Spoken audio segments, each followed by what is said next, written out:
Hey, Loud, how's it going? Let's see. How's my audio, first of all?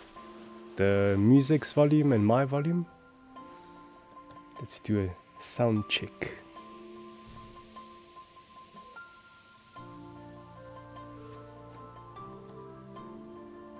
Let's transition in.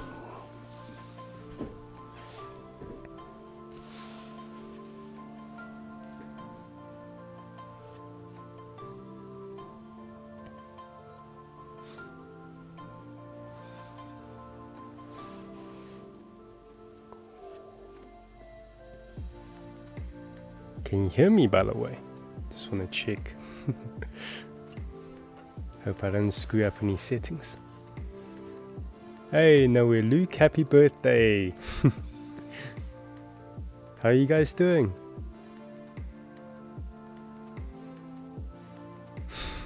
Hey, Kenny.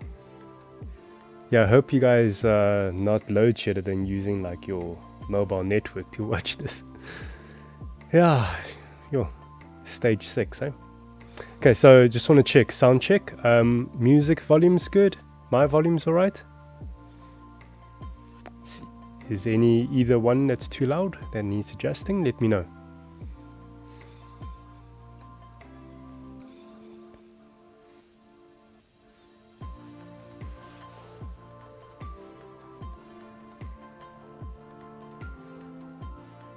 Cool, I take it you guys can hear me then. Is the music like, okay, it's not too soft and it's not too loud, eh? Cool, so I hope you guys are warm. And yeah, it's cold and we've got, yeah, load shedding stage 6. Awesome, hey? So hopefully you're all comfy, have some like nice hot drink and yeah, have something to build along, maybe.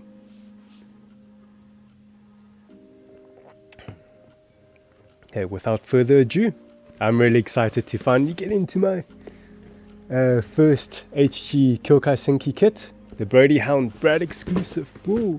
Almost dropped it there. Okay, so let's transition in. Woohoo! Yeah, we've done some little tweaking. Hopefully it will make the production quality even better. Okay. Alright, let's pop this bad boy up. Hey, Awe. Natas, how you doing? Okay. Sure, so when I watched Paul building his Reiki on stream, it's like that got me really excited. So now I was like, yeah, this is the next kit I'm gonna dig into. My first Kyoukai Senki kit. Cool. Let's first take a look at the runners. That's a nice solid blue. Quite a decent number of runners. It's like slightly more than your HG Gunpla kit, average Gunpla kit. Okay. Yeah, how's everybody? Hope you're all well.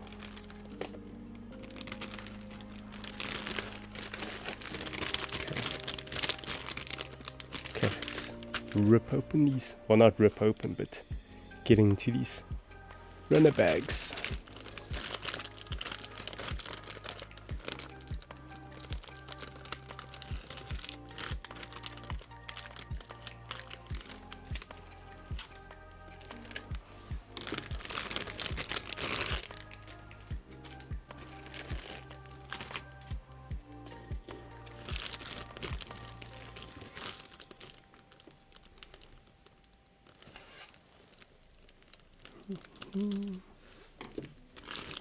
Nice.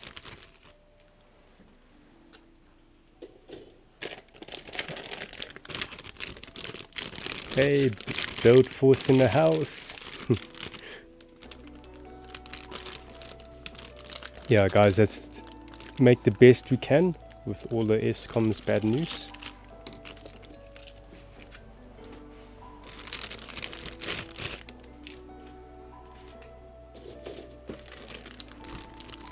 Hope it doesn't escalate to like a stage 8. Touch wood.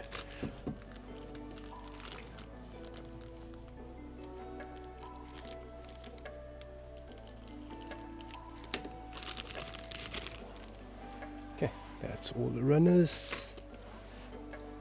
And like always, let's check the manual. Take a quick skim. And yeah, let me know if you guys are building anything at the moment.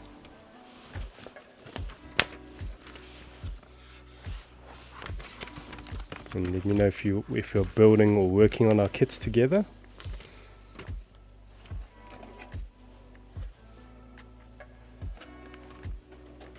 Or maybe just playing a game or something and having this on the side, on the background. Yeah, keen to hear what you guys are up to. Cool, right, I'll keep the stickers over there. Okay, where's B? Let's see here.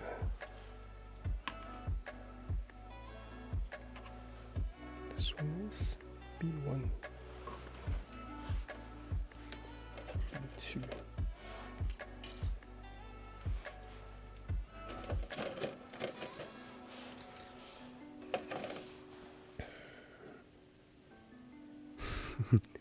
Lao Lang says premium plastic sake. Yeah, it's just a good habit of mine that always likes to keep them in good condition. I never throw them away. There's always a use for them.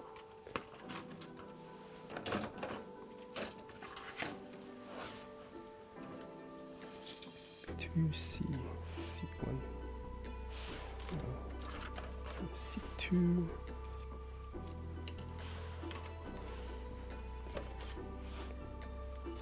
One, okay, and that should be it. Nice. Right, let's see here. Super sculptors, not sure what to build next. Any recommendations? Well, what do you have? What options? Do you have some backlog at the moment? Hey, Ratas, how's it going, man? Hope you're not getting load shedded or load shedding soon. And Nata says been working on some MG spoons. Cool. Well, I wonder what you are testing. Is it paints for one of the card builds that you're gonna do? Super sculptors. I'm looking for the 12144. There's a lot of weapons and under $30. Super Sculpt, you're based in the US, eh? Just to make sure. But yeah, lots of weapons under $30. HGXia has a lot of weapons, but that's like small weapons. It's all like blade weapons, beam blades and yeah, physical blades and all that. Yeah. But yeah, it's like one of the cheapest HG kits I know that has a lot of weapons. I think you're referring to like lots of weapons as in bigger and more variety of weapons, right? Like guns and stuff. I can't think of anything off the top of my head. There's so many options out there. Okay, right. So let's dig in. Yeah, interesting. Now, something different compared to Gunpla kits. I think Paul raised this with his Reiki kit, is that in the manual they tell you what part is like movable or posable. If I zoom in a little bit, like for example a leg here, they tell you, oh, all these black dots is point of articulation. Yeah. So then that's quite interesting. You don't see that with Gunpla kits. Maybe they're testing like, you know, a new direction with their manuals going forward, you know, like they're doing the test prototyping, if you put it that way, in Kyoukai Senki kits, and then yeah, maybe we'll adapt it in future Gunpla kits. We'll see. Yeah, it's good to know. It's good to know, especially for new builders, and you know, like where can you articulate, and like, you know, where is safe to play around with, and where is like you just don't fiddle with. Yeah, that's nice. Interesting. So let's start with the legs. Let me zoom back out a little bit. So they start with the leg, waist, body. It's very nicely grouped together. Very well organized.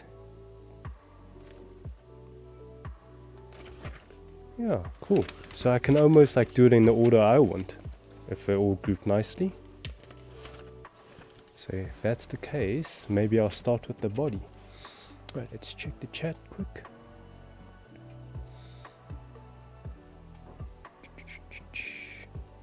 Let's see. Ratas, Fortnite. Do you mean you're fortunate enough to be on a line where it does not get load shedded? Never had any. Oh wow. Everybody moved to Ratas's area or neighborhood. Okay, Machine Heart. Hey Paul, how's it going? Yeah. Load shedding super bad on my side. Just dropping in to high five everybody. Oh, thank you, man. Thank you. I hope yeah, I hope that load shedding is like, I think you messaged me earlier and then that yeah, you're currently load shedded, I think. Hope it's over for you soon. Ratas for, I mean not Ratas, Natas for the collab build, contrast color. Okay, cool. Yeah, I'm gonna show your work in progress or whatever in our Discord. We'd love to see. And that goes with everybody as well, like whatever you're working on, shirt. Loud lungs, high five man, good luck with the shitting. Yeah.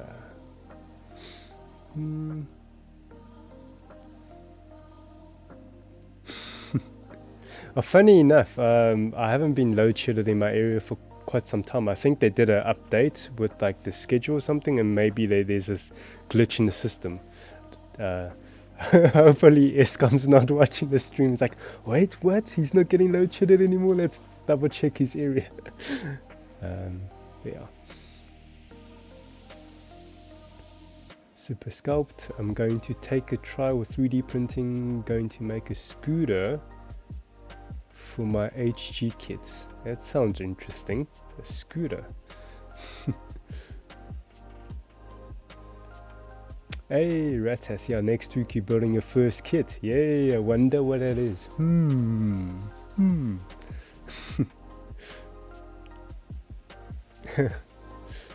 Okay, right, cool. Let me get cracking into it. So like I said, I'm gonna just do it in my own order. I want to tackle the body, the core of the model kit first. So let's go. Let's go. A2. Let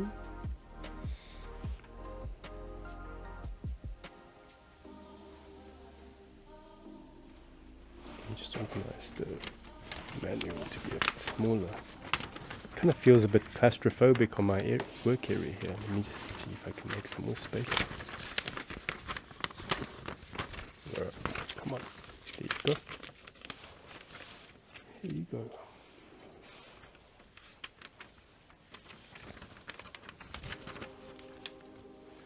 Yeah. Nice. Okay. Sure. I think my lighting is quite reflective at the moment off the manual. Can't really see. Okay. A2 57. Here goes the first cut. First blood.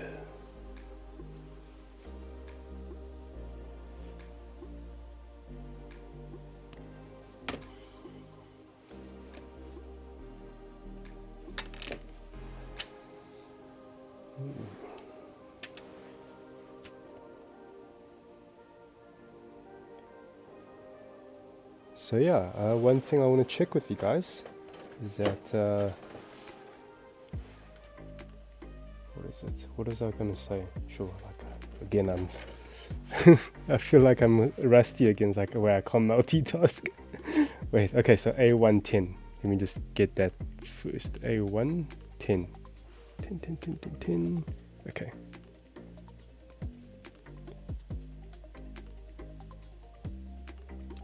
There you go. Right.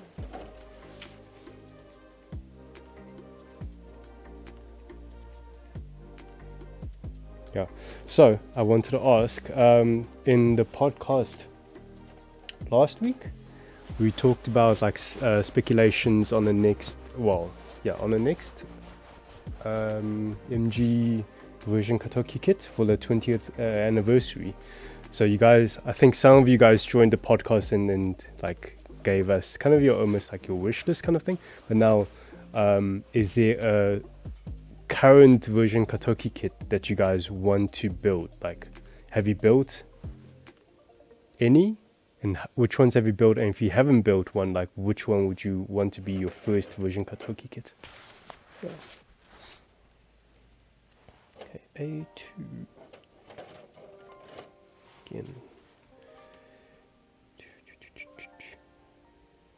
Wow, there's quite a lot of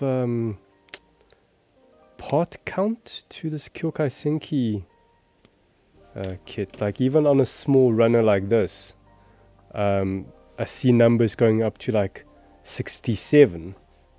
I've never seen this high number count on like one runner, especially like this size, because normally the master grades runners are like slightly taller. Yeah, this one's like not, this one's pretty small, but it just shows like there's lots of smaller pieces that they can fit on one runner. So yeah, you get a lot of parts for your Kyoukai Senki kits, it seems. That's very nice. Okay, let's just organize them there on top of each part. A2. Hey Paul, I think with your, if you're still here, I think with your Reiki kit, like, I don't know, did you notice that? Like the part count was higher? Yeah, compared to like regular HG Gunpla kit.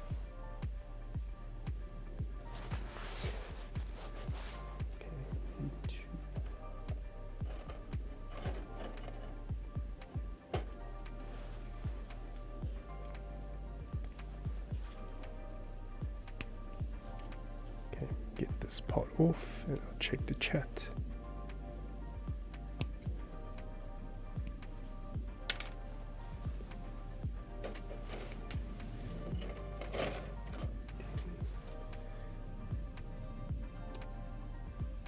Tin.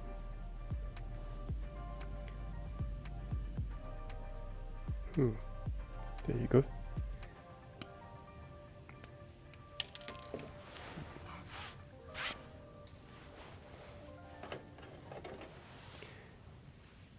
Yeah, like just first experience with this Kyoukai Senki kit, it seems like the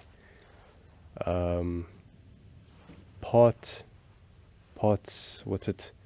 Organization on a runner or sprue is very, it feels much more compact. There's less empty space, I feel.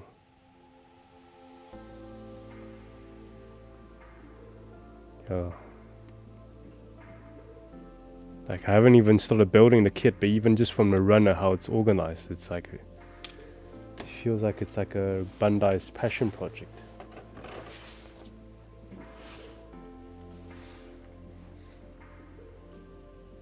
And also, if you didn't know, this kit here, the Brady Hound, the mechanical designer for this Brady Hound also works as a mechanical designer for 30 minutes missions. So like the style, you can see it's quite, feels quite similar to 30 minutes missions kits.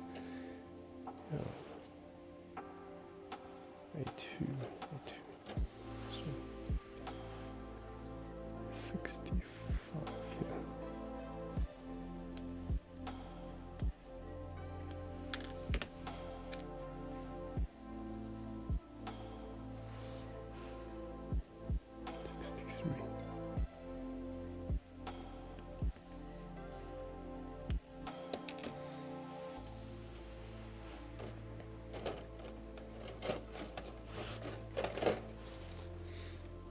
Okay.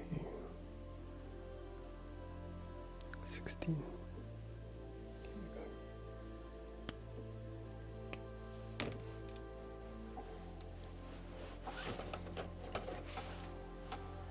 Two. Okay, let's cut off all these parts and check. 62. There you go.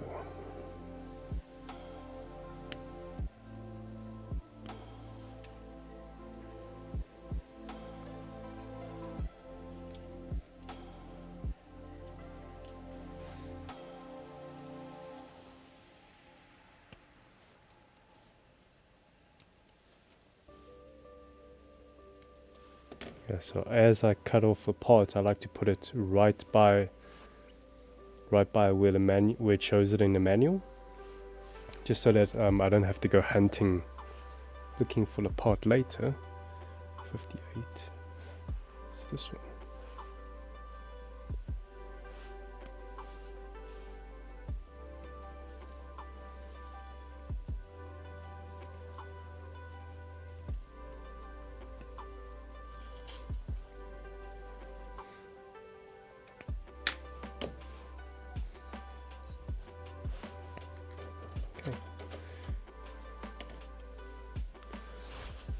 Okay, let's see.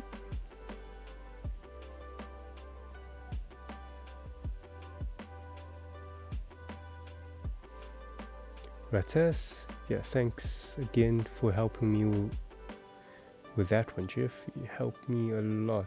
I take it you're talking about the kit that we reserved for you? Yeah, pleasure, man. Well, that's the perks of being the build force, eh? Can make requests, and you know, we can set things aside for you for a few days. Yeah.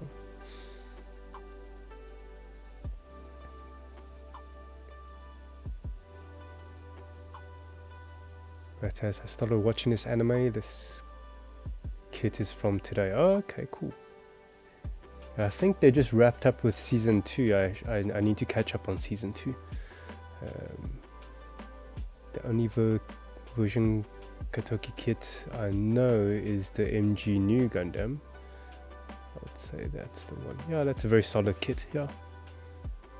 I built mine. I put it in the cabinet at the Nexus. Yeah. The only, I wouldn't say a downside, it's just the reality of things is that the fin funnels feels a bit loose when you like rack them on the back, because it's so much heavier and so much larger compared to the RG, you know. So yeah, they feel like quite flimsy. But what I do is like I connect 3 and then I display 3 on the arm. You can display all 6 on the arm, but I quite like having the funnels on the back just for some nice presence.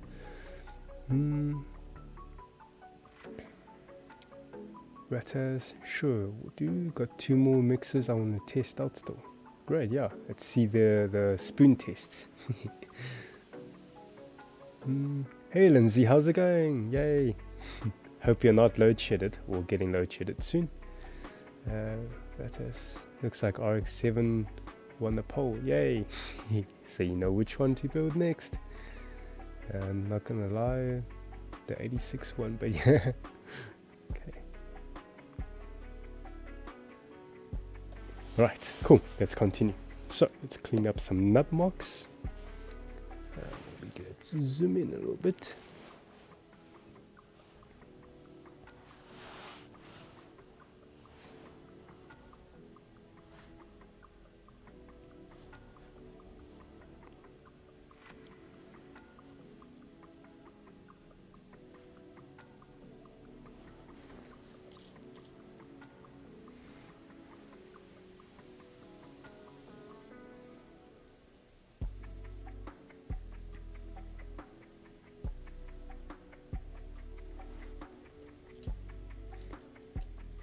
So I feel like, especially with a non-Gunpla kit, I gotta pay extra attention because it's like a refreshing experience from Gunpla. Gunpla, I think Paul mentioned this, like when you build so much Gunpla, you kind of like feel in tune, like you know what to expect, and you kind of recognize certain parts a bit easier. But with like a totally different kit, even though it's still a mecha genre, you gotta be paying more close attention, I suppose. Make sure we snip the right things and not like a peg or something important. And even I'm like examining all these pieces while I'm trimming the nub marks, I can't really recognize and make out what each piece is what just yet.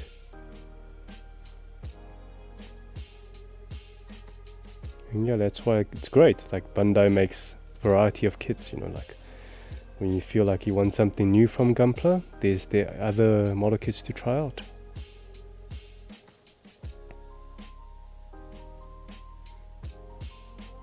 And as Paul mentioned before, Bandai, you know, sometimes they make model kits just to like fulfill the license. Like if it's not Gunpla kit, like if it's I don't know, Pokemon, if I put it that way. It's like Pokemon's is generally quite safe and you can't go wrong with it, but it's quite basic and you can't, like, it's almost like you can't really feel their passion put into it. And sometimes other model kits from other IPs, it's kind of like, oh, they don't make the build experience as exciting. It's quite a, I would say, not a engaging experience, if you put it that way. But with this, I can already tell, having not assembled one part, but I can feel it in my hands with each part. It's very unique. That they've put a lot of thought into every single little part already. Yeah, it's like their passion project.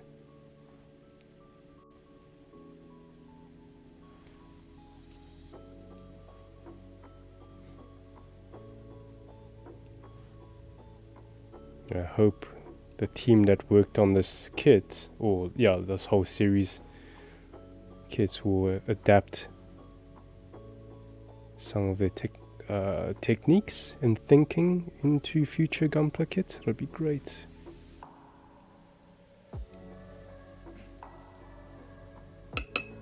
Okay, assemble. I actually feel quite hot. Okay. Hey, Lindsay says, just finished load shedding, yay! Awesome.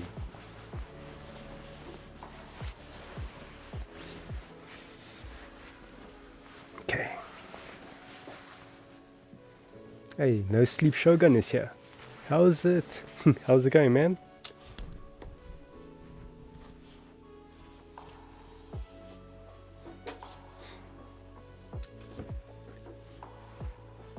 Okay, let's do some assembling.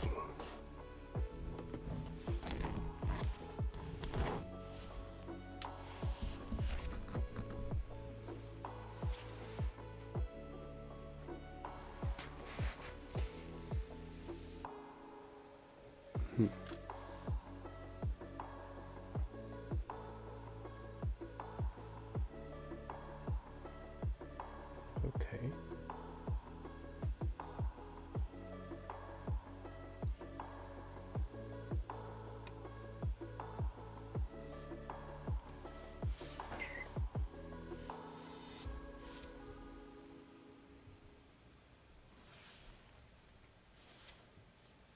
So it's like riding a bicycle, like it's going a bit slow in the beginning, just to make sure I don't do anything wrong. Okay. Is there water to this? No, it's fine. Okay.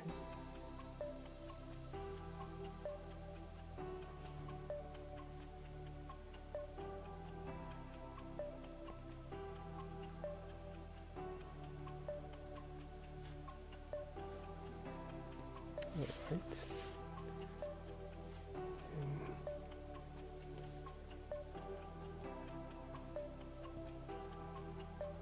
Nice.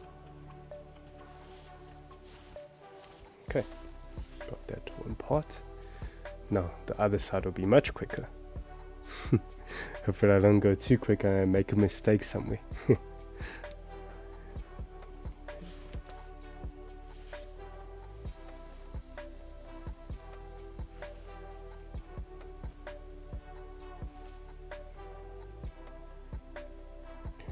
Just make sure the orientation is right. Go.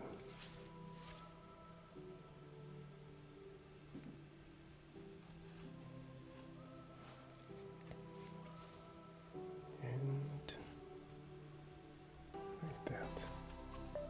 Cool.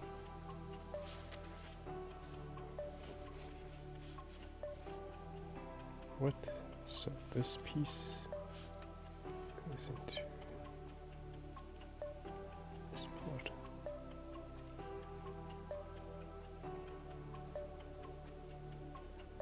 Alright, see.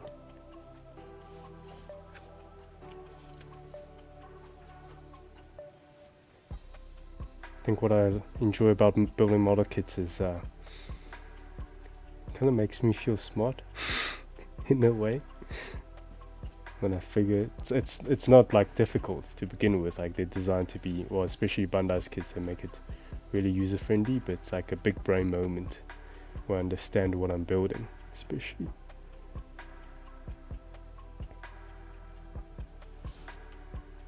Wait, okay. Oh, right. Let's see. Should I snip off certain pegs here to make my disassembly easier? Okay, I can snip off those two. Okay, right, let's do that.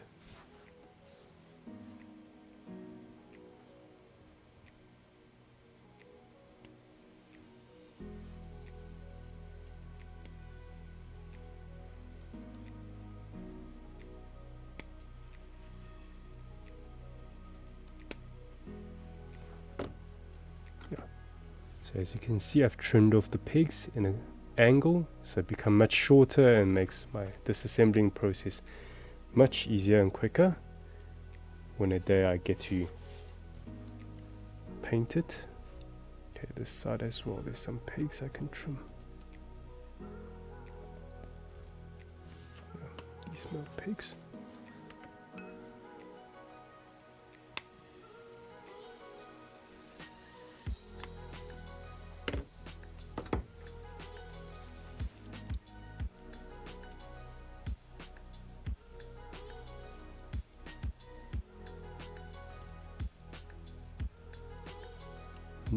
What's going on here? Something not lining up.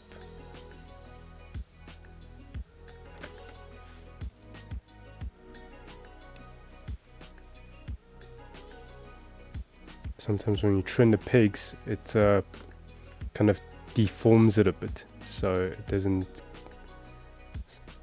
fit in so nicely, but you just give it another trim at from a different direction. What's going on? Did I do something wrong? I don't think I have.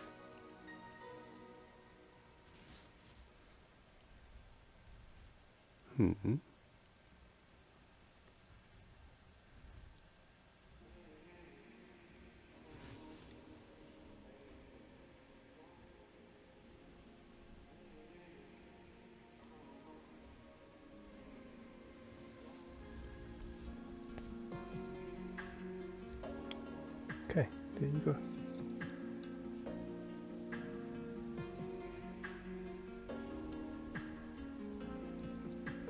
Alright, so that's the core of the body.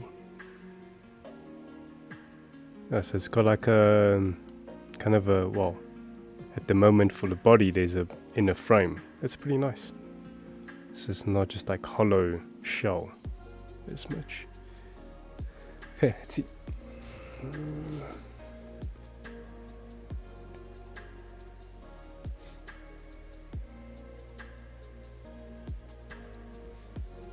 Nata says, hey Shogun, did you manage to get that stress mark sorted out? No, not yet. Lucky man, sometimes just scratching area with your nail can make it go away slightly. Yeah. If you plan on painting the kit, you know, you can always resolve it with a bit of putty and sanding it down, but I do understand the feeling of like, yeah, if you're just doing a straight build, stress marks is like kind of distracting and yeah, it just doesn't look so nice. So what I'll recommend is like, maybe I can use one of these parts as an example. Let's see, yeah, I'll show you. Yeah, like Paul says, rather show, don't tell. Okay, so I'll use one of these parts as example. C1, C1,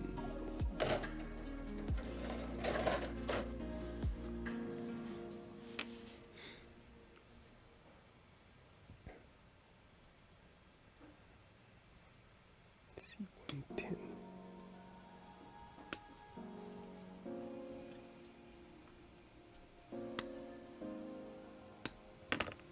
Okay, so let's use this part. Okay, so once you've done your first cut, when you do your second cut, I wonder if I should zoom in, enhance. Okay, let's see if it shows up on camera.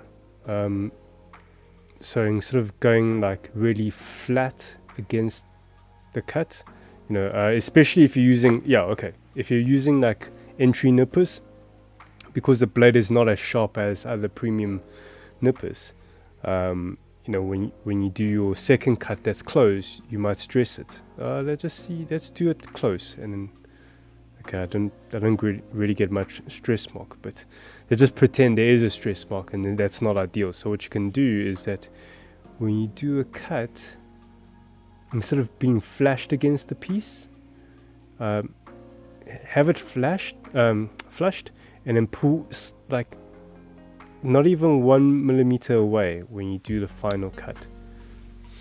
And generally they'll give you, like if you rub your finger against it, you might feel like the other one is like quite smooth, but then the other one you can feel is like a bit of stubbiness, if I put it that way. So when that happens, you can either take your knife and just shave it away, or you can take your sanding stick or sandpaper, whatever, just sand it down. So in this case I'll just use a knife, but you also want to go carefully with a knife not to like slice in. So what you want to do is almost like go parallel and like lift it up.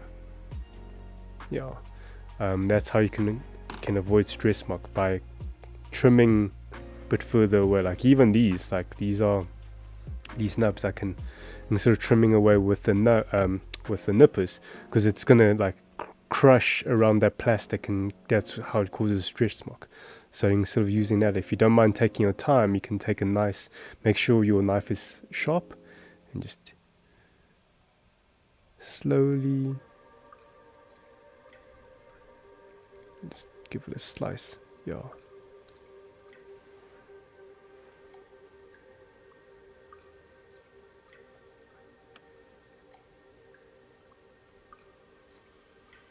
And try not to like get a smooth cut like in one go. Like you can have multiple slices from different angles, and that's where you're not like bringing stress to the plastic from like crushing it with two blades, basically. So that takes a bit of time, but you know, the results, I think you can see it. Let's check. So this is done by the knife. Obviously it's not perfect, but yeah, this still like better. Like if you look at this one I even used Tamiya sharp nippers and just clip it off there. But again, like I'm not gonna mind too much, because I do plan on painting this kit, so I'll just sand this whole surface, because you can even see there's a mold line there. So this whole piece, and it's nice and flat, I'm gonna like sand it down anyway. Like let's just do it right now on camera. So go with the low grit.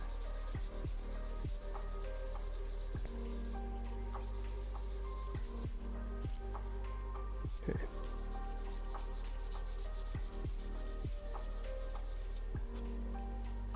There we go. And then the next grit higher to smooth out the micro scratches.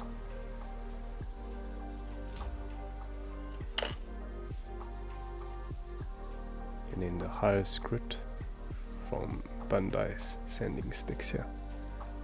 And cool. And then you'll see the mold line that was there, it's gone. You'll see the other side, the mold line is still there. If I just turn it, when the light reflects, you can see it there. Other side, it's gone. So it's prepped for painting, well, for that surface. So I'm not gonna like mind too much about stress marks and all that as I'm doing just the snap build.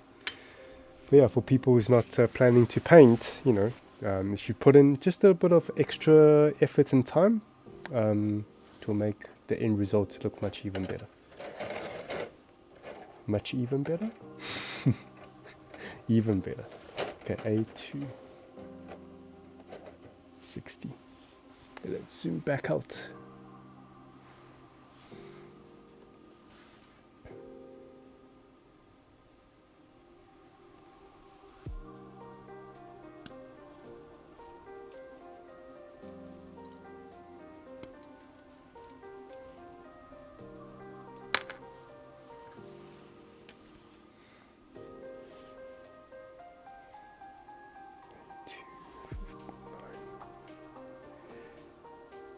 A259, where are you? There you go.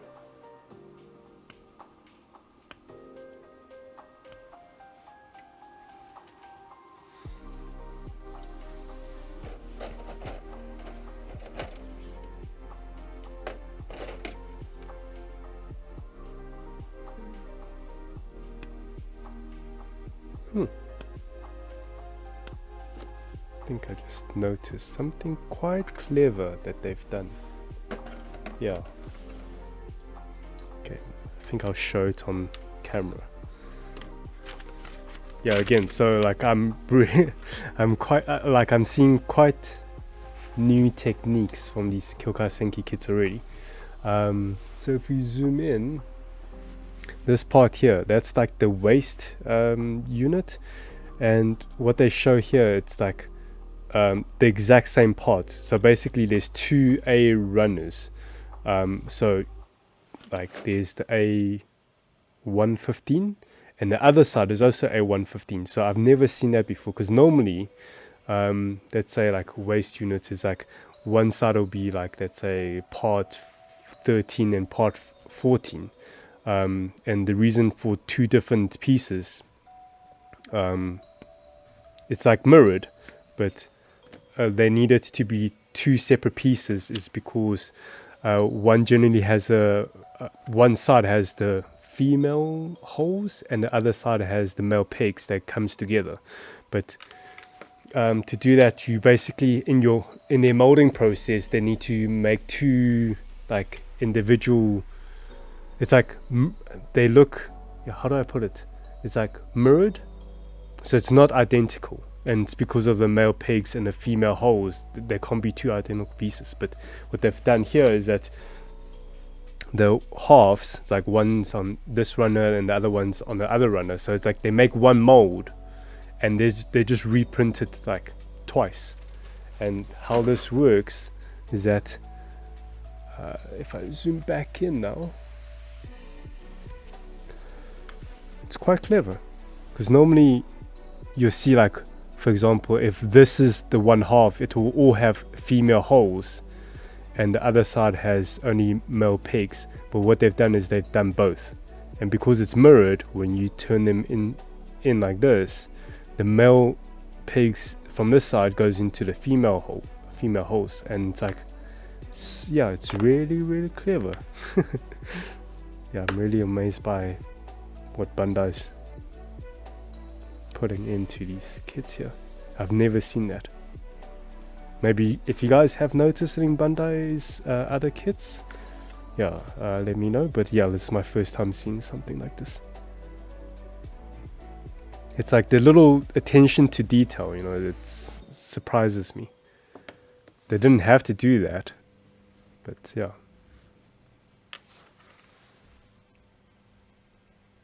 Again, it's these little things that makes the build experience of Bandai kits really fun.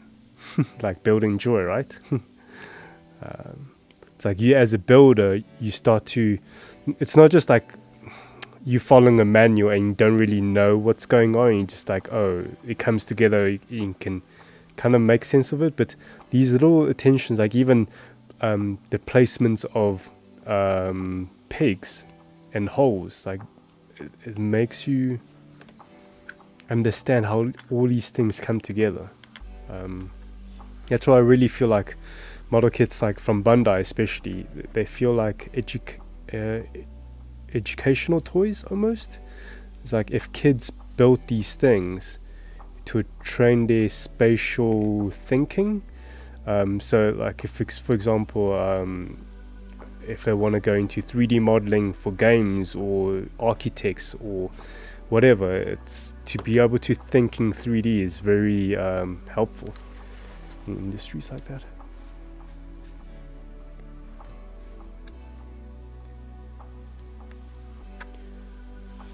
Okay, let's assemble.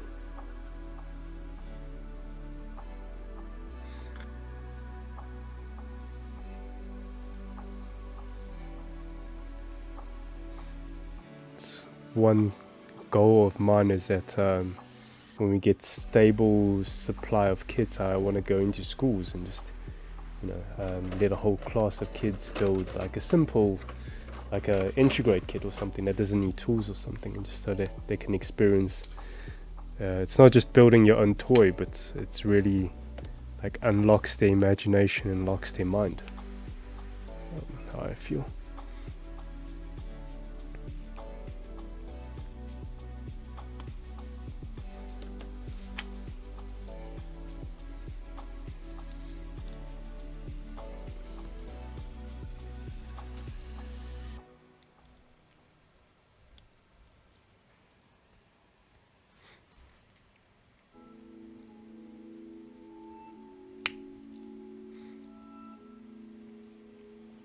Sure.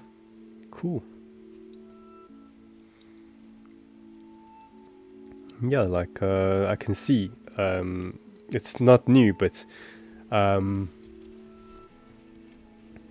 they are, I wouldn't say disguising seam lines, but they taking parts that come together and make it intentional like panel lines. So again, it's not something new. They've been doing this for like quite a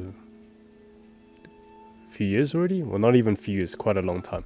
Is that these two parts come together? You can see there's like, it's almost like there's a little gutter in the middle, intentional gutter, to make it look like it's these two halves. There's a deliberate panel line, if you put it that way. So it's not supposed to be a perfect seam, seamless part. It's not one whole unit.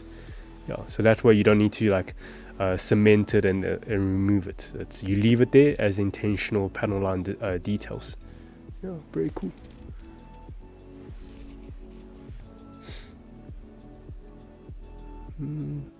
Nata says tutorial clip. Yeah, I still need to rewatch some of the older videos and then try to make clips out of it to like little snippet tip videos or tutorial videos. No Sleep Shogun says thanks, very educational. Yeah, thank you. Yeah, we do. It's this whole venture is for us to develop the community and just share our knowledge, with each other.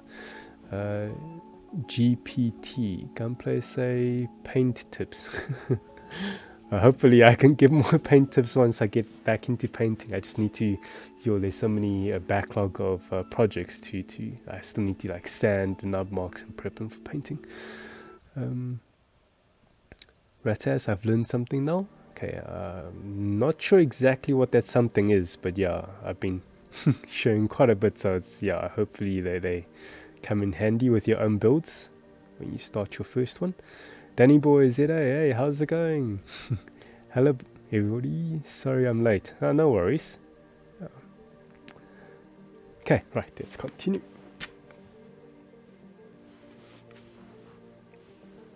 Okay. C119.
And another similar thing when I was talking about Bandai's really thinking about how they are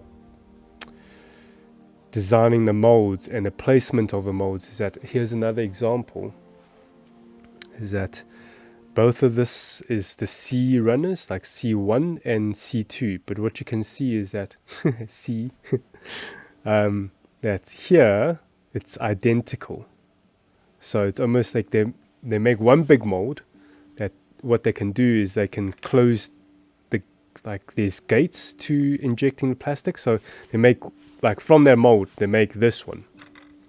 And then to make this mold, they just, to make this runner, they use the same mold, but what they'll do is before they inject the plastic, they close off those ports or entry or gates, whatever you call it, so that when a plastic enters the mold, it only, you only get this piece. So they don't need to create duplicate molds. They use the same mold and then just use what they need. So if you see on a runner, there's like little stumpy bits. Like here, if you look from the side, these stumpy bits is where the gate is usually is. Yeah, quite clever.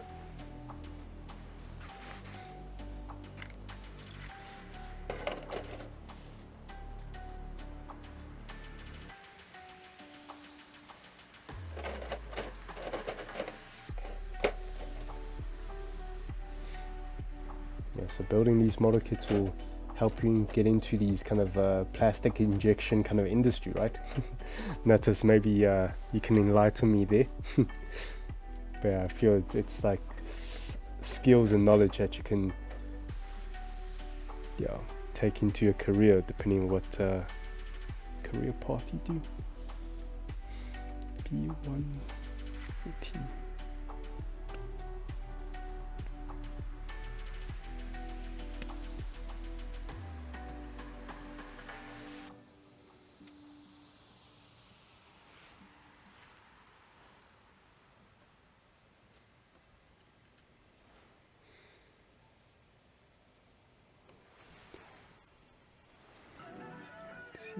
B118.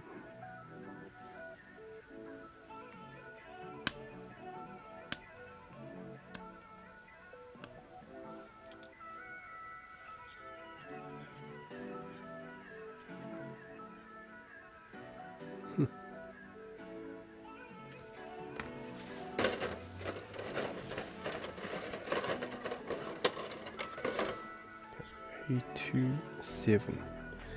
Sure, like one runner just for a single piece. And Shogun, you mentioned about stress marks. The kind of plastic you need to be most worried about stress marks is the clear plastic actually, because they are much more, how do I put it, like I wouldn't say brittle, but they're harder compared to the other plastics, so they're more prone to stress marks. Check, is there undergating? Yeah, there's undergating. Oh, that's great. Okay, now I don't really need to care about stress marks, but if you need to worry about stress marks, clear parts is the one that you really have to be concerned about. So I would suggest like trimming much further away and leaving a little bit of nub, and then just do a cleanup without the pressure of two blades squishing together, and just use a knife to clean it off. But luckily with this piece being undergated, it won't be seen. So again, undergating is great.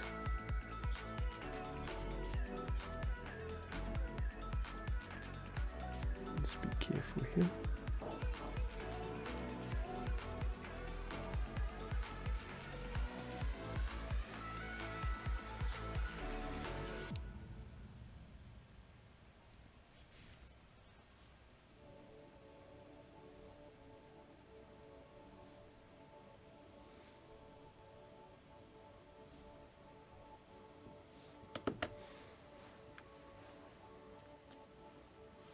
Sure. Wait, I missed a piece. Oh, the parts are quite small. A2. There you go.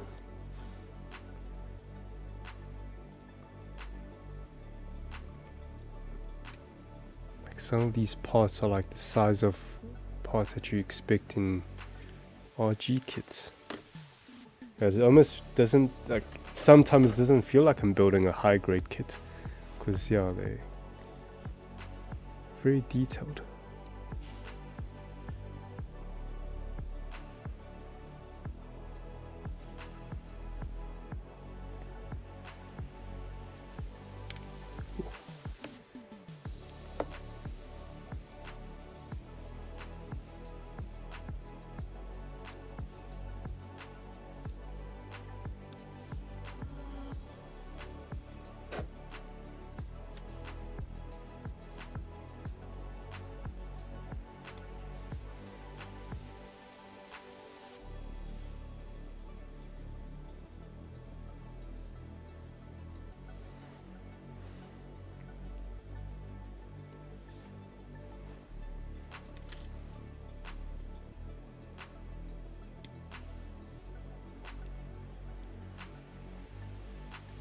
So Rat has mentioned that he started watching the Kyoukai Senki series.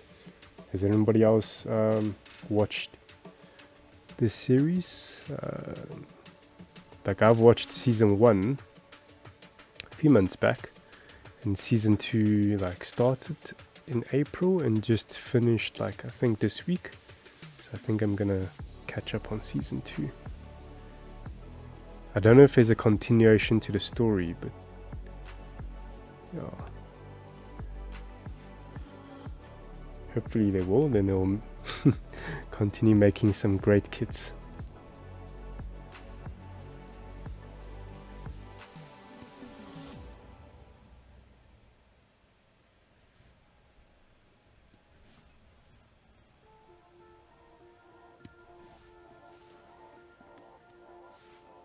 Okay, let's put on some stickers. Yay, stickers. A great thing I can see is not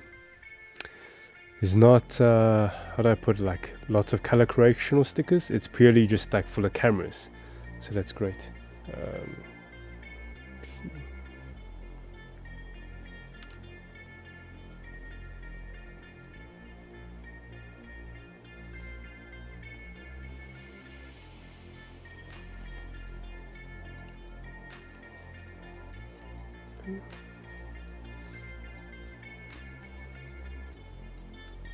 Yeah,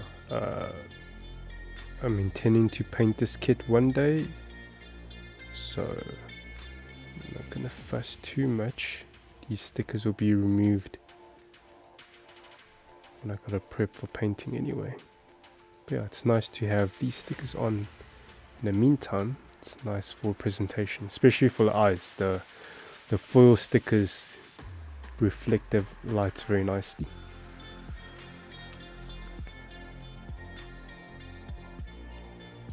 Makes the cameras and eyes pop in photos.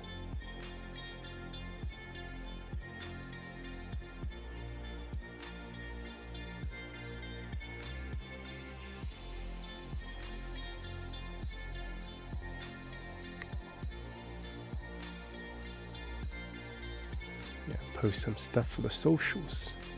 Oh, speaking about socials, if there's any like photos that you want to share with us to post on our socials, we've got the Discord channel for that. Yeah, it's been a while since I posted some community posts.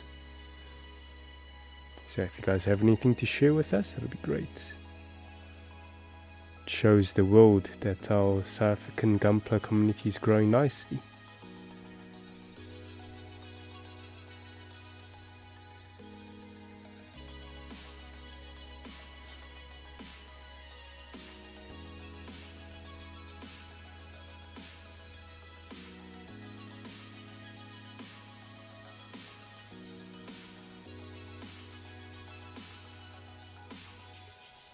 It's not perfect, but it's good enough.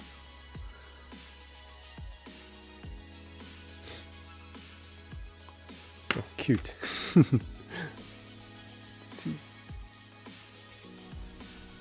got like 3 slits that opens up to show the camera. That's cute.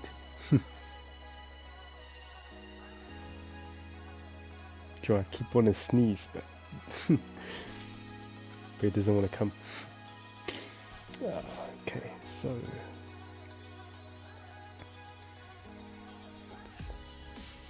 number 8.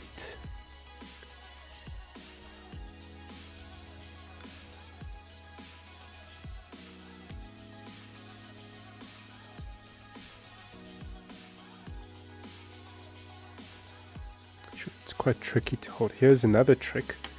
If you find a part is too like small to hold, to work with, like for example if you like trying to place a sticker on to the piece, it's too small to hold, you can use this thing.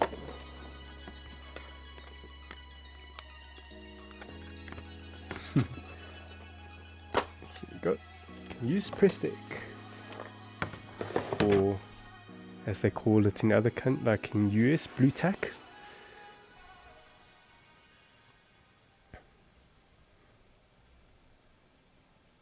There you go.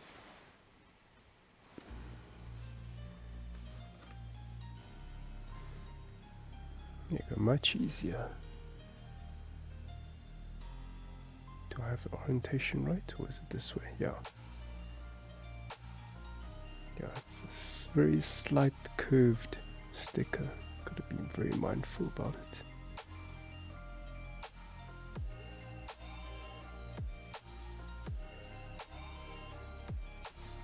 Come on, go in the groove.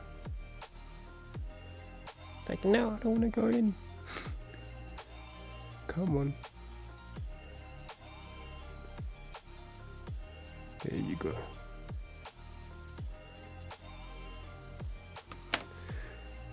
Yeah, sure, like, again, very small piece for a HG kit, as they like to call it. Alright, let's assemble.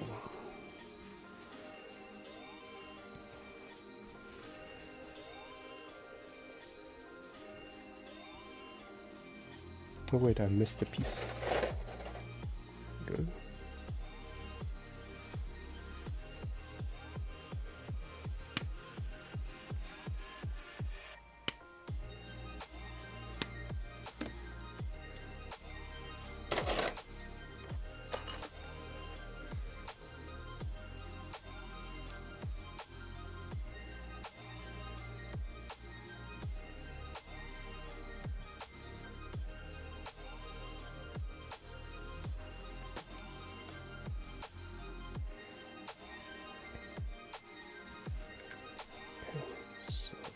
This piece goes in.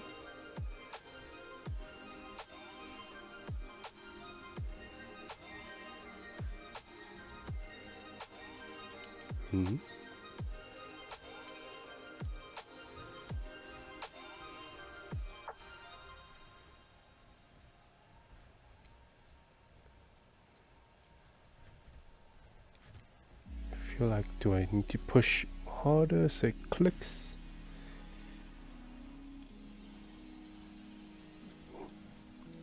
Or is this supposed to be like that?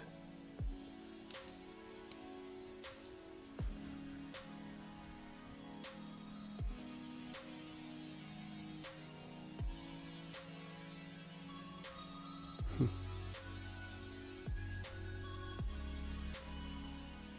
maybe that's it. Yeah, because I have a feeling if it's supposed to be very stiff and it clicks in, it might be very difficult to remove. And I know there's like another camera or headpiece that you're supposed to be able to swap. Like there's the open eyes, open camera mode, and there's also a closed camera mode for, like, you know, the deactive state or something. So if they make it very, like, if it clicks in, that means it's going to be like very hard to remove, and it will be very, yeah, not easy to swap between pieces. I think that's supposed to be it. Easily removable. Okay.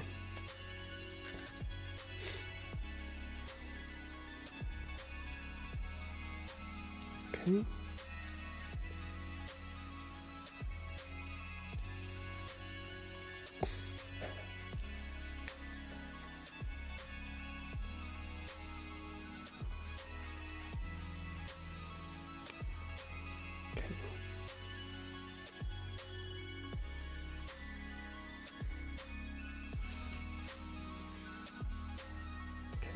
trim these pegs here.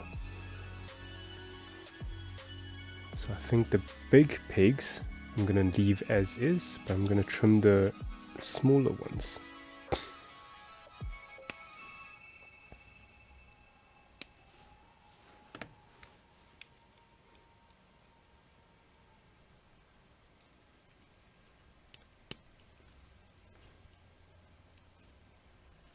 Okay.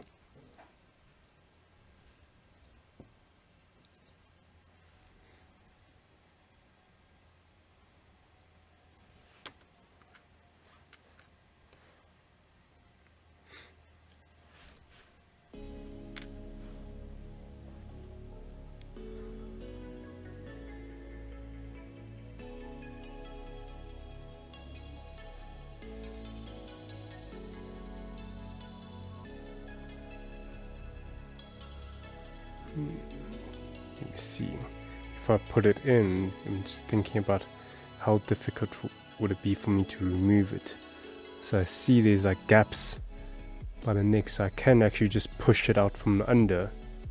But I think I probably need to trim these pegs to be shorter.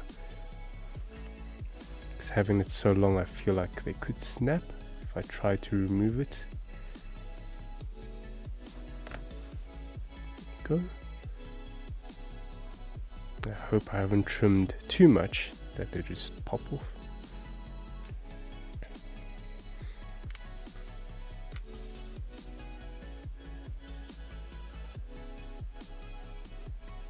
Alright, cool, nice. Yeah, very often I'll like put on a piece and immediately try and take it off just to see how difficult it is. If I like struggle to pull it off, then that means I need to like trim the connection points, like the male pegs or something like that, just to make my life a bit easier later on. So it's almost like you assemble and then immediately try and disassemble that piece. So like here I feel it wasn't super difficult, but I think this one, and you just gotta gauge, like would it, if you trim it, would it make the connection too loose? So here I do want to snip, like it's not a male peg here, these are like unique designs, but you can still find ways to trim it. And yeah, it becomes much easier to remove. It's a fine balancing act between, making it easy to remove, but you don't want it to become too loose, then like, one touch and then just pops off. Okay.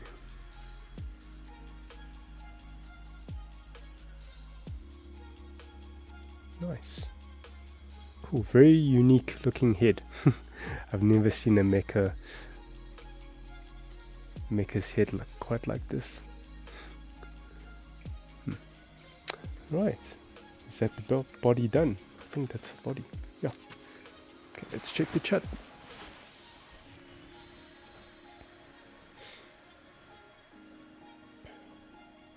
Hey, Exorius, yeah. Good evening to you. Oh, it's like it's almost your morning now, huh?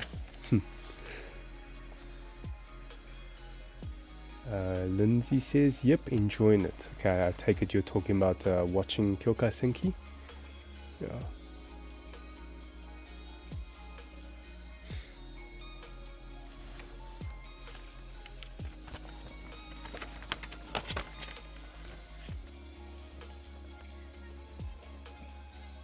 Sure, Exorio, I remember you said you bought through proxy service all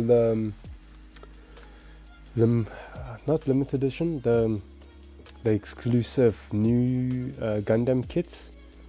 So you built the RG, I think, and I saw in the Discord you dropped photos of the entry grade kit. Did you also get the SD, the Haro, and the Action Base 5? Yeah, Action Base 5. That's also like got the same color scheme. Okay, you just got the SD left. Yeah. Cool, yeah. Keen to check out that one. Because, yeah, they repurposed like the old BB or SD new Gundam for this exclusive release. Yeah, the old BB kit was like pretty solid in terms of design. I actually know Natas is keen for that one. Well, not the exclusive release, the retail version, regular retail version of it. Yeah, it's just about when Bandai reprints them, I suppose. Okay, so let's see. I can build the waist unit next.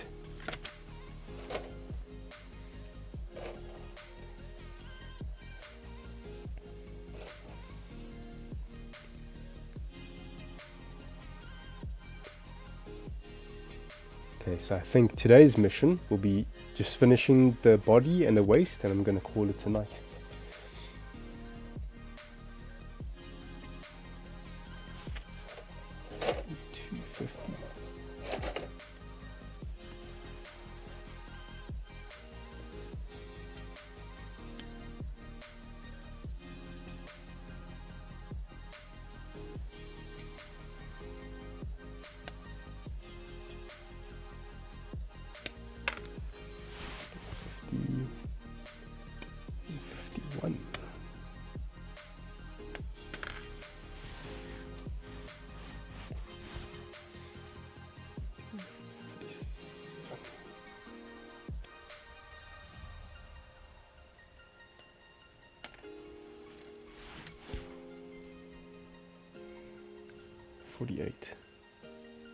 Okay, yeah, actually this is something I also want to show again.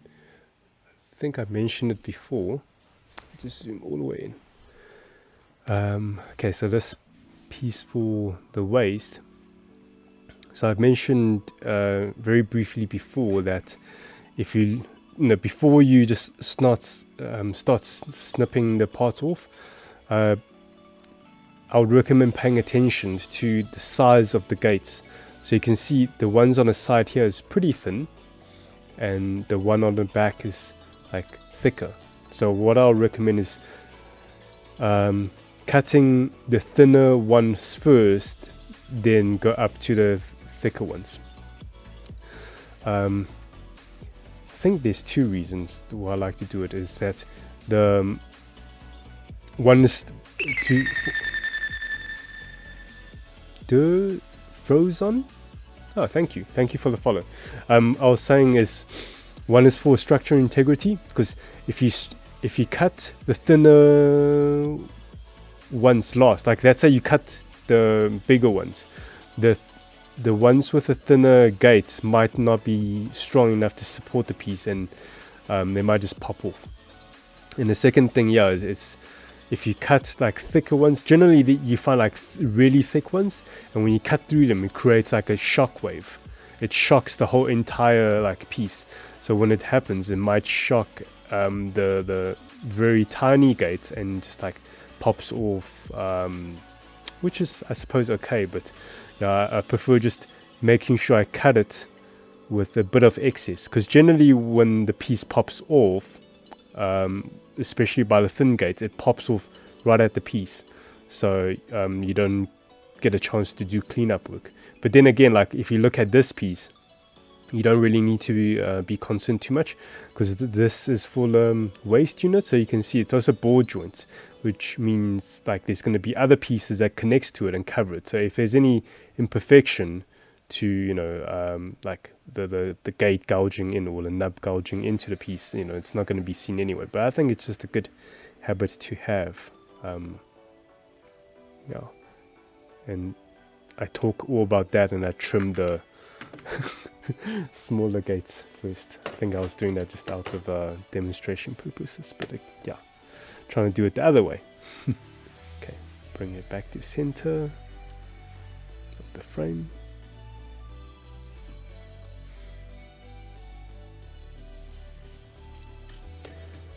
Okay.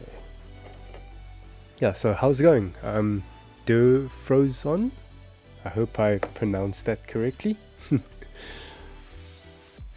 And yeah, let us know where you're based. Are you based in South Africa or are you based international?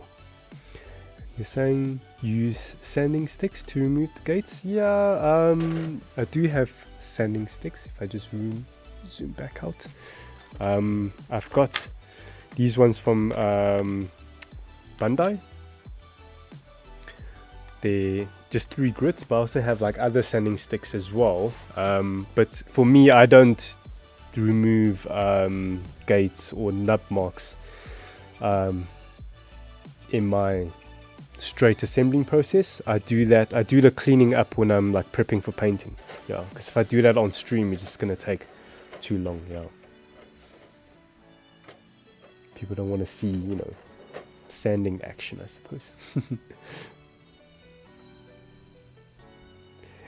And also another thing is a good reason I assemble a kit first, then I sand the nub marks is that once you assemble a kit, you can actually see which nub marks are visible and which are not. So when you disassemble a piece, then you know, like if you want to do it like this way, like you can take a marker and you can see, okay, just use a marker and just paint up where all the nub marks are. And when you disassemble a piece, whichever nub mark didn't have a marker, then you know, oh, that piece is not going to get seen anyway. Like for example here, this waste unit connects onto something else, especially around joint parts where there's nub marks. You know, when it connects to another piece, that nub mark will never be seen. So, you know, why sand it? So yeah, again, building the kit first, then sanding, I just find it's much more time efficient. Otherwise you're going to be sanding, you know, unnecessarily, I suppose. But again, there's nothing wrong with that. It's actually a good habit to sand all the nub marks if you want. Okay, B111.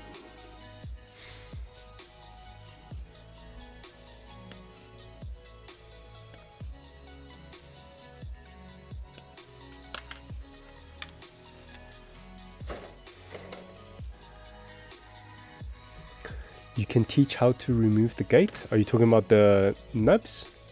The little stumpy nubs? Yeah, I can show you quick. I take it you're also a model kit builder, but are you asking that question for yourself? Are you a new builder, or you just want to like see how I do it? A2.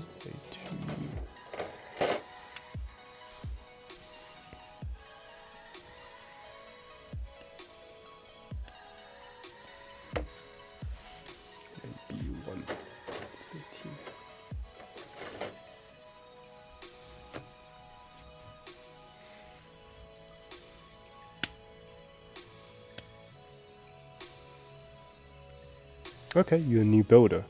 All right, cool. Well, I take it, you know, you're asking about how to remove the gates. Is first of all, you know about the 2-cut methods, hey? Like, so, you know, when you cut the part off, you don't try and like, if I zoom in slightly, as Bandai's manual like to show, is that try not to go like right up against the piece and do the cut. You want to cut a bit distance away from it, like, so it's the 2-cut method. Your first cut is a bit further away at the gate just to remove the piece, and once you have the piece in your hand, then it's much easier to maneuver with no like runners blocking on the way. Then you do the trim, the cleanup.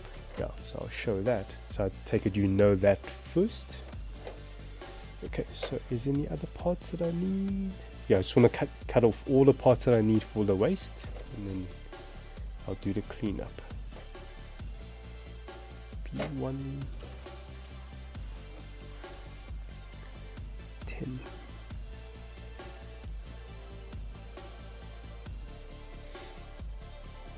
So since you're a new builder, what have you built? Can you share with us? Have you built some HG kits, or yeah, I would love to hear.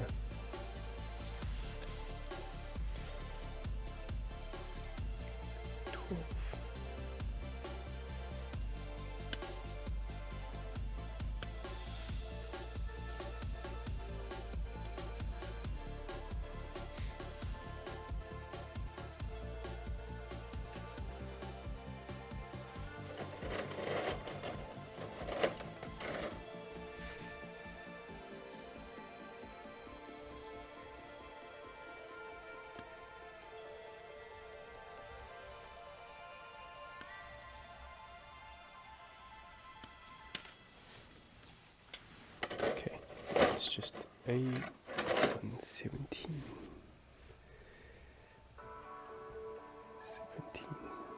There it is.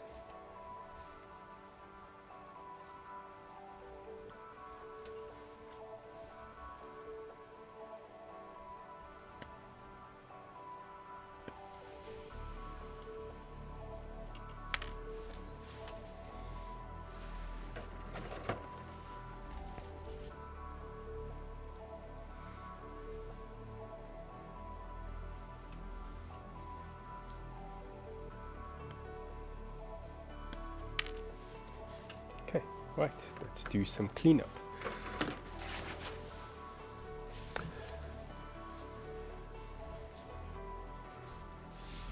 You said I don't buying, I think. Sorry, do you want to rephrase? I don't buying, I think. What does that mean?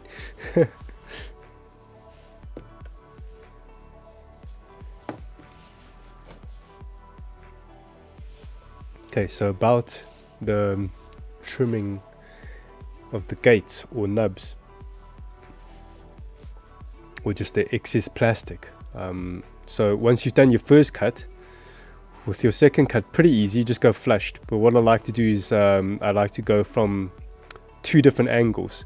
So if I'm gonna, like, for example, if I'm gonna end up with a cut like this from this side, I I use my blade and just go from 90 degrees first, take the blades, grip the gate, but not grip, like, just touch it, and then use that guide, turn it, and then cut, just so that I know, by doing that, I know it's like parallel to the piece on two axes, the X and the Y, or X and the Z. I don't know if, but yeah, just basically you get more chance of that it's a flush cut, because if you just go like flushed from one side, you might be like, oh, I'm actually off camera. Need to keep in mind to stay close to the sticker.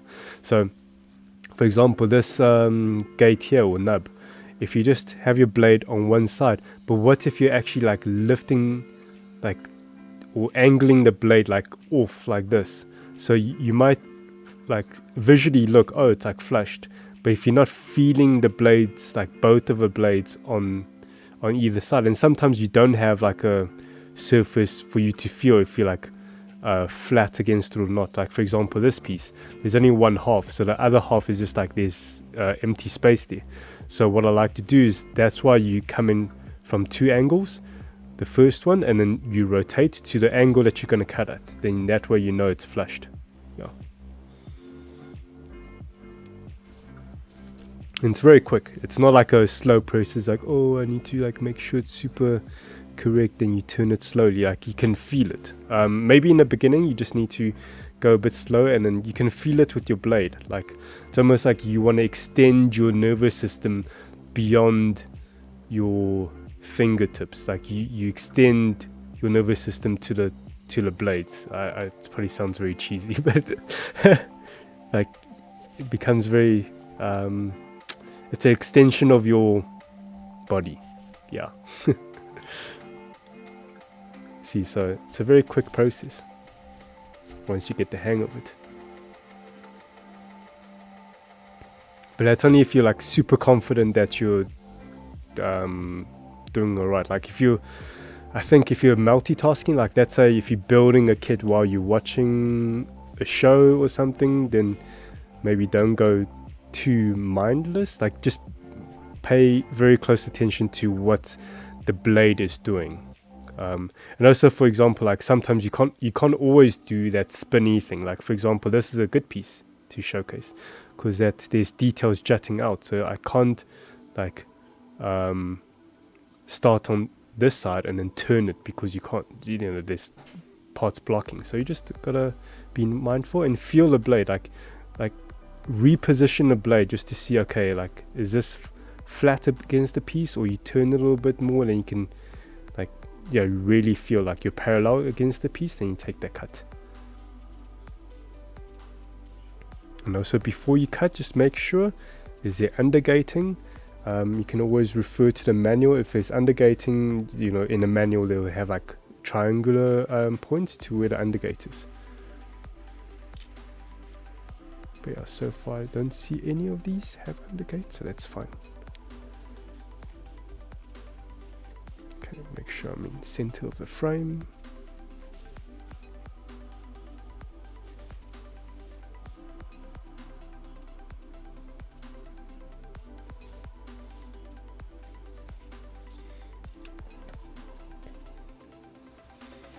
Yeah, so the blades of your nipper is always just like, it's not gripping onto the gate, just like very loose. And then when you're ready, take that cut.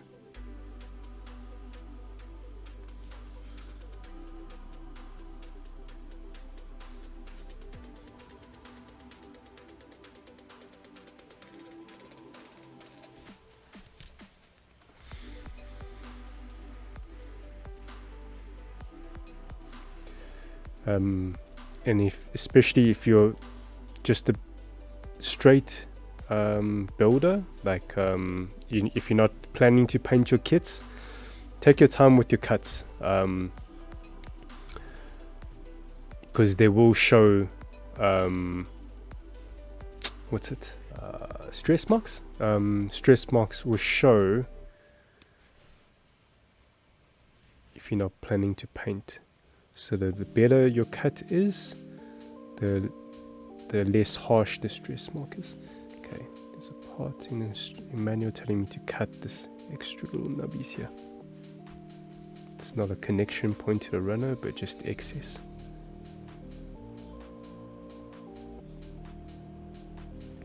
Also, the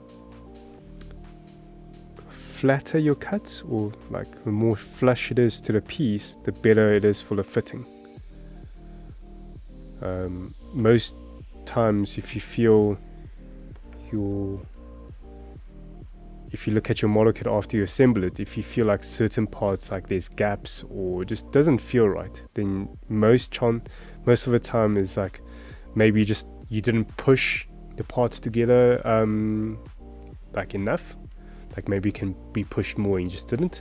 Or if you like try and push the parts together and just won't close properly, then there's chances of, like, for example, the cleanup of the nubs is not done enough, like they're just sticking out slightly, so that it disrupts with the part assembly.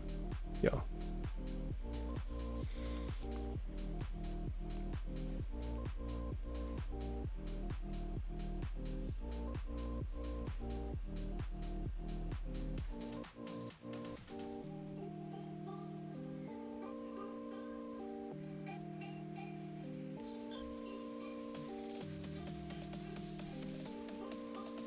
Okay, I think that's all the little nubbies cleaned up.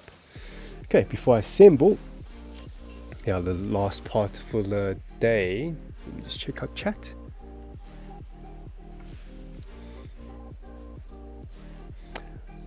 Frozon says, I'm thinking about what buy first. Okay, so you haven't built a kit. I would recommend like looking into like HG kits, or integrate kits. Integrate, you don't even need tools. You just like snap them off the runner with your thumb and fingers. It's because the gate connection to the piece is like so small. It's like actually a different design. The Bandai likes to call them touch gate design. So yeah, if you're like new and you kind of don't want to use tools, because again, keep in mind, tools is not just another skill you need to develop, but also, well, it's not a difficult skill, but the biggest thing is also like it's another investment to make. You know, you don't need two nippers like what I have here. Like I've got the entry nipper for my first cuts, and then a Tamiya sharp nipper for my second cuts. You don't need to have nippers if you just start off with the integrate kit, for example. Just less to think about. Plus, integrate kits have less parts, so if you just want to experience it, just to make sure if this hobby is for you, then entry grade is a perfect way to get in because it's much cheaper and it's much faster build. Yeah. Potato sauce? Is it sauce or sauce 3? Thank you for the follow. Okay, so this piece first, then that piece. Okay, before I assemble, let's see. Okay, so like here, I'm deciding not to trim, like oftentimes I trim the male pigs just to make the disassembly much easier, but this case, I feel I'm making a decision not to trim because like the male pigs here is so short already, so the chance of it breaking is like, there's no way it will snap off. And disassembly should still be quite easy, so it should be fine. I'm not going to trim those.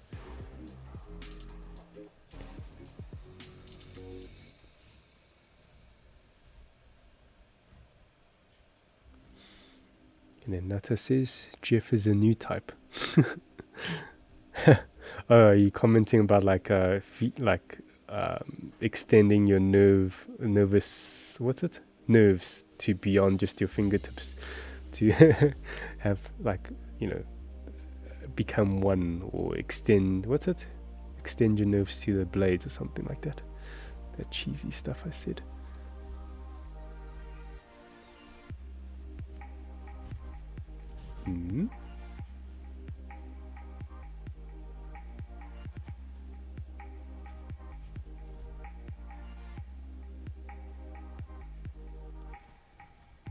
Okay, all right.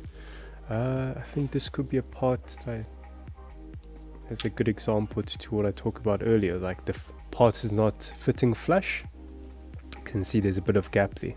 So I'm just going to open it up with my parts opener, because I think maybe the culprit is a nub that I missed. And it's like blocking the internal fitting. Let's see, am I right about that? No, it looks right. So does it just mean being silly? Or am I fitting onto the wrong part? Let's see here. Yeah. Be very careful when you following the manual. You want to make sure the orientation is right. It's the right piece.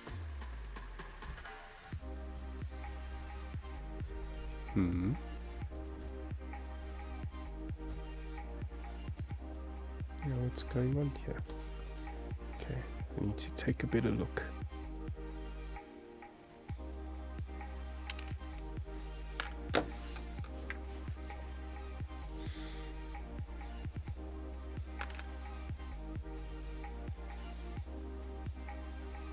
Oh, yeah, silly me.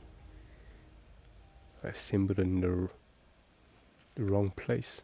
Yeah, it's a very small mistake.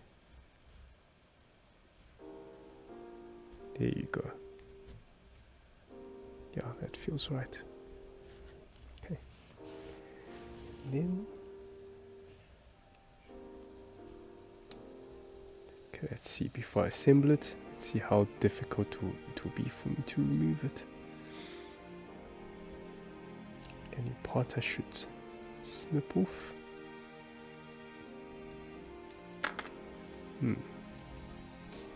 Let's put it on first and I'll try and remove it just to see.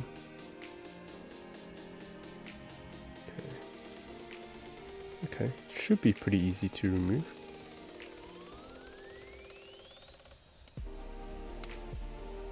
Okay, so it's fitted, let me try. Oh, yeah, okay. Whoa, it fell.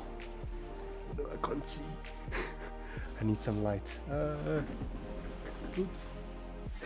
So dark.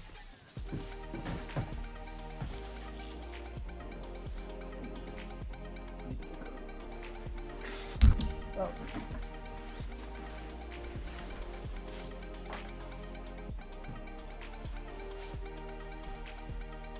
No, this is the end of the stream now. I'm gonna be spending some time looking for this piece in the dark.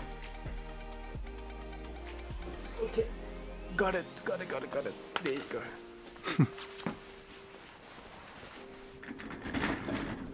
Okay, back to business.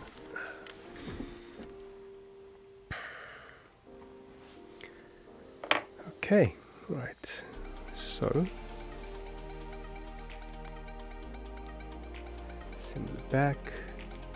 Oh, I missed some nubs here.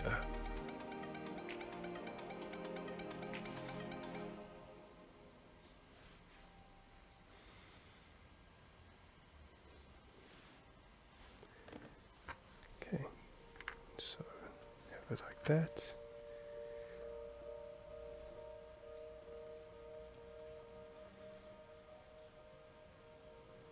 Okay.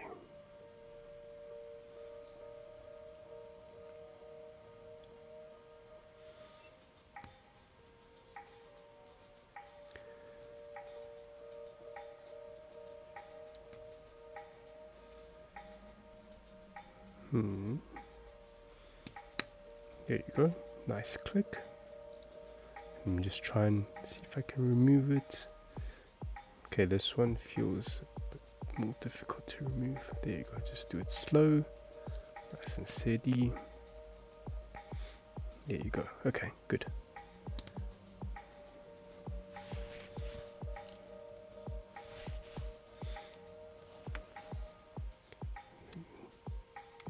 These two.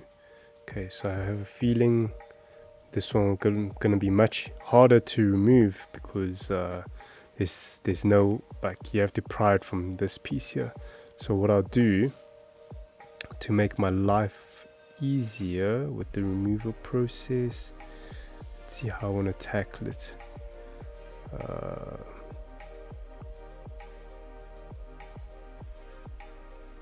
Yeah, okay, let's do this. So there's these little slits here that, or like tabs that goes into the slits. So what I'm gonna do is just trim these tabs with my sharp nipper so I can get in. Normally I want to use my basic nipper to do this kind of grunt work, I suppose. And just trim these tabs at an angle.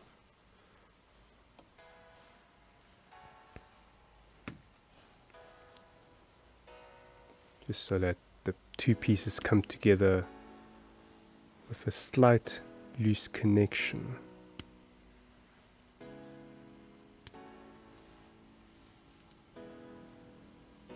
Much easier for me to remove when I'm gonna paint it.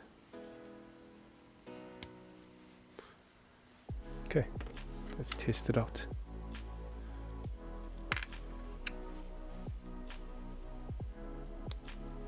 In it goes, and let's try to remove it.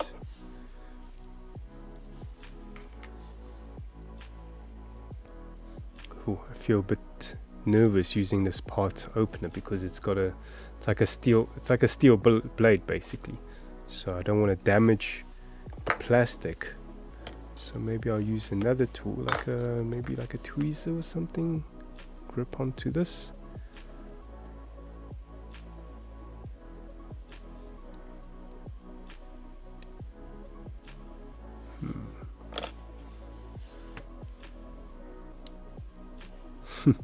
So there's like building and unbuilding at the same time.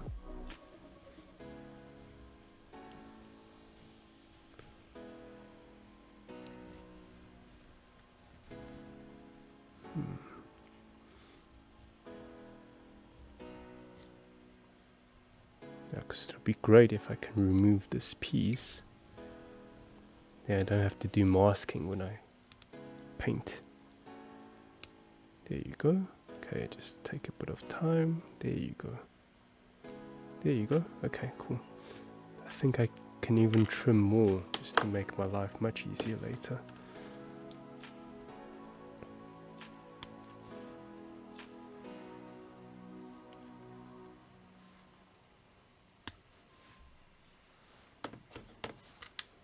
Okay, right, let's put it back together.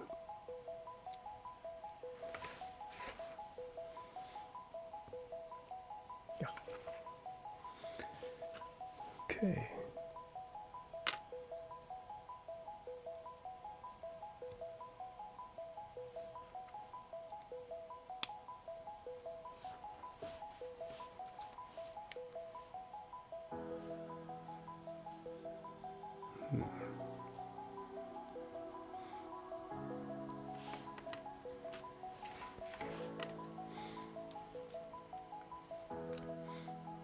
the side skirts.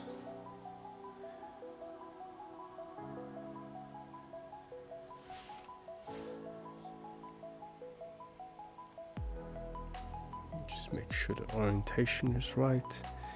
Okay, so same story with this. I'm going to trim off these tabs, so there's less plastic on plastic when they connect. It will be much easier to remove.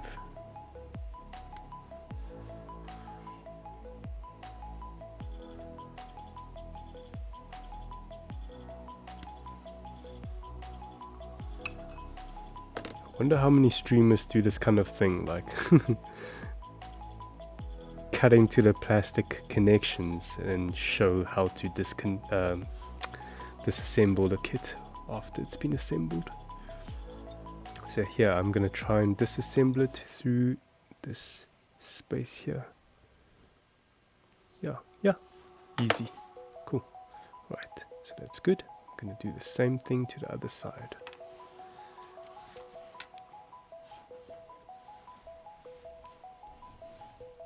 So these tabs, give them a trim.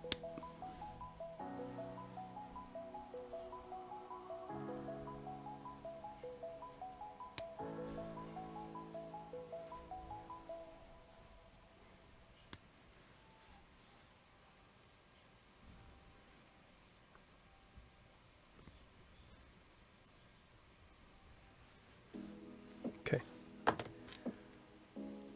let's try it out. Okay, and let's do a test. Can I push it out? Yay, easy. Yeah, good. Right, let's assemble the side skirts. I like how much effort they put into putting like a piece behind the side skirt, so that it's not just a hollow part. Eisenstar, is it? Eisenstar? Thank you for the follow. Yeah, normally when it comes to like HG kits, when it comes to side skirts, like behind it, it's just normally like a hollow part. But it's nice, they put two pieces that combine together, so just put more details behind it. Yeah, nice effort. And also the side skirt is like a long channel or gutter, so that normally it's just like a hollow bore, so that when it goes into the ball joint it just stays in place. But because it's on a like longer channel, it can shift like backwards or forward and still retain posability. So yeah, this again is something I haven't seen in Gunpla kits. It's like my first time seeing it as well. So yeah, they're exploring lots of new model kit techniques with the Kyoukai Senki line. Yeah, like, as a builder who built a lot of Gunpla, this is very stimulating for me. Yeah, cool. Right, I think that's the waist. Yeah, so I think we can go ahead and just assemble the upper body with it, and final part of the stream, or final assembly part. Boom. Hey, cool. Sure, I almost want to keep going. Looks so cool. Sure.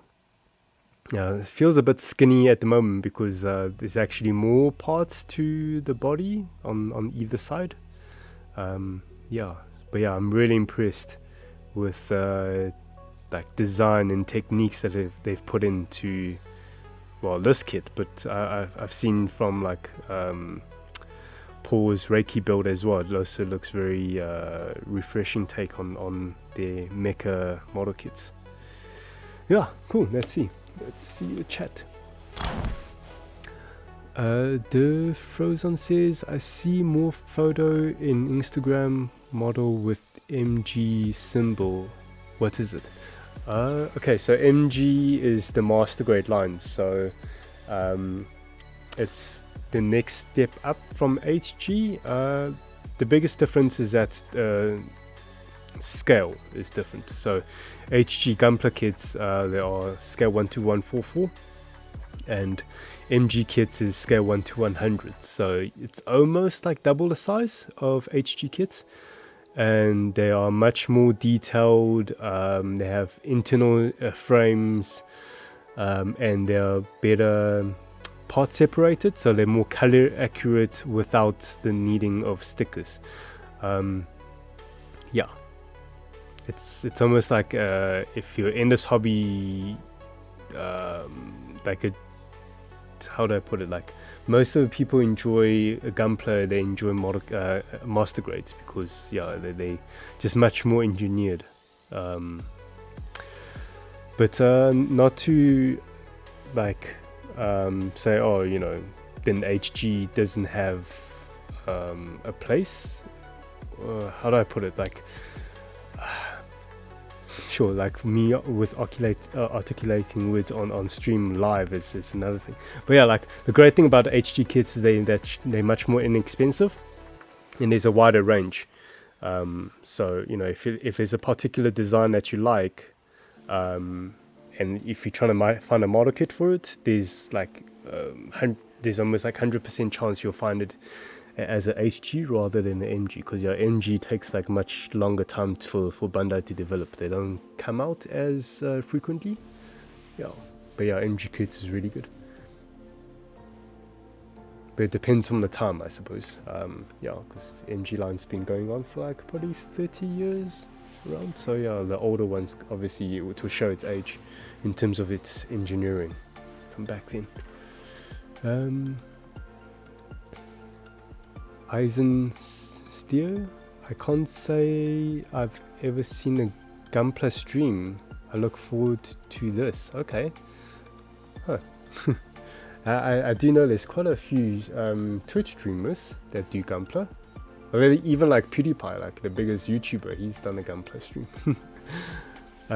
How do you like RG VHG? Oh, how do you like RG versus HG? Is that what you're trying to ask? It's a tough question, because obviously, again, RG, there's only about like 30 something of RG, so there's like a fewer selection. So that's the con of RG, I suppose. Like if you want to build a certain mobile, a model kit of a mobile suit, there's not as much variety with the RG line. But what's great about the RG is that they're very articulated, like very engineered, and lots of detail. It's pretty much like the miniature master grade. But yeah. But yeah, the great thing about HGs is that there's so much variety, and then especially if you or any builder enjoy doing customization, HG kits often shares like there's a common like connection system. Like a lot of them share similar PC joints. So their joints are quite similar from one to the next most of the time. So that if you enjoy like customization or like kit bashing, HG is a great way to go. You know, you can get a few different HGs and combine them together, and you know, if you paint it up, then you make very uniquely yours, I suppose. Like you put more your own blood, sweat, and tears into the model kit. Whereas the RG is like it has so much detail. It's almost like feels like you kind of feel there's no space for your own creativity. Yeah, with the RG line. Obviously there are still like, you know, ways to make it your own. Like you can do scribing or you know, a lot of customization. But again, because RGs are so detailed already, it kind of like it's not a blank canvas anymore. Whereas HGs, there's a lot of room for putting your own artistic flair on it. Yeah. No Sleep Shogun. Bandai literally refuses to print Huh? Bandai literally refusing to print money. What do you mean? Like, is there a certain kit that you want that they're just not making, and if they'll be making it, they'll be like profiting so much more, or what? Yeah.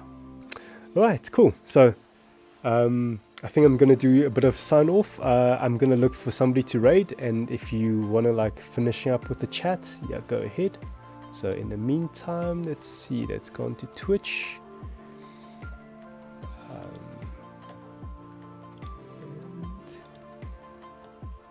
Let's see here. Share my screen, transition it over. Yeah, let's see if there's anybody else building like a Gunpla as well.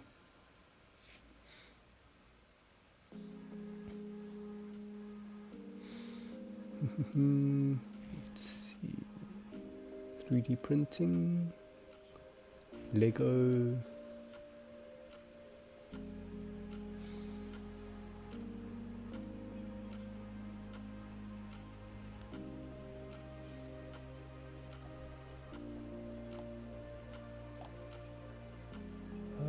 Oh wait, that's my stream. It's like that setup looks familiar. Let's see here. Anybody else?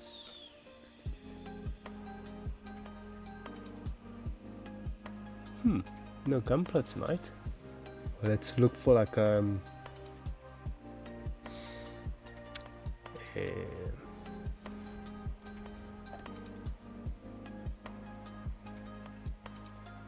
okay, somebody I followed before, I think they're live. They also do cosplay and Gunpla as well, but I've seen the title, they're doing a great sword for Monster Hunter. But yeah, let me raid his stream again. I think, yeah, the last time I raided him. So hopefully I remember how to raid. Let me switch over to this.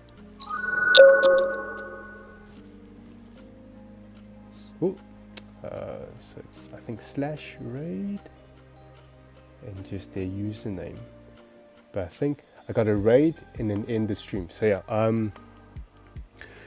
thank you guys for joining me on my first stream for my Kyoukai Senki's Brady Hound. It's a very, very refreshing build compared to Gunpla. Yeah, very highly detailed and engineered for even a HG kit. This is really, really awesome. So yeah, if you're ever like thinking about building a Kyoukai Senki kit, like, trust me, you'll be blown away, I think. Yeah. Okay, so thank you. Until next time. Wait, I'm not gonna say the sign off yet. Let me do the raid. So hit enter and say, okay, until next time, guys. Keep building joy. Boom. And let's see. Cheers, guys. Bye. Okay, raid now. Okay, I think we're raiding, so I'm just gonna end the stream.